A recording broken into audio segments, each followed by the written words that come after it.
மதுரை தெற்கு வாசல் முஹைதீன் ஆண்டவர் பள்ளிவாசல் பிரசித்தி பெற்றது. இது ஜமாத் நிர்வாகத்தின் கட்டுப்பாட்டில் செயல்படுகிறது. பள்ளிவாசலில் நடைபெற்ற முறைகேடு குறித்து வக்பு வாரியத்தில் ஒரு தரப்பினர் புகார் கூறினர்.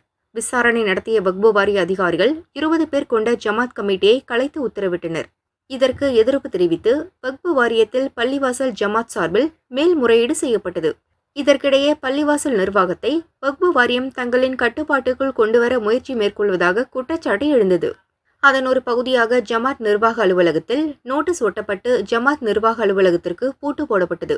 இதற்கு எதிர்ப்பு தெரிவித்து சென்னை உயர்நீதிமன்ற மதுரை கிளையில் ஜமாத் சார்பில் வழக்கு தாக்கல் செய்யப்பட்டது. வழக்கு விசாரணை நடக்கிறது. இந்நிலையில் வக்பு வாரிய நிர்வாகத்தை கண்டித்து ஜமாத் நிர்வாகிகள் பள்ளிவாசல் கோபுரம் மீது ஏறி எதிர்ப்பு தெரிவித்து போராட்டத்தில் இறங்கினர். இன்று கிறிஸ்துமஸ் விடுமுறை அதை கூட பொருட்படுத்தாமல் எந்த விதமான முன்னெடுப்பினாலும் வந்து நிர்வாகத்தை கொடுக்க சொல்லி எங்களை வற்புறுத்தினார்கள். ஏதாவது எங்களுக்கு உத்தரவு இருந்தால் எங்களை போக சொல்லி இந்த நிர்வாகத்திலிருந்து போக சொல்லி ஏதாவது நீதிமன்ற உத்தரவு இருந்தால் நாங்கள் போகிறோம் என்று கூறினோம்.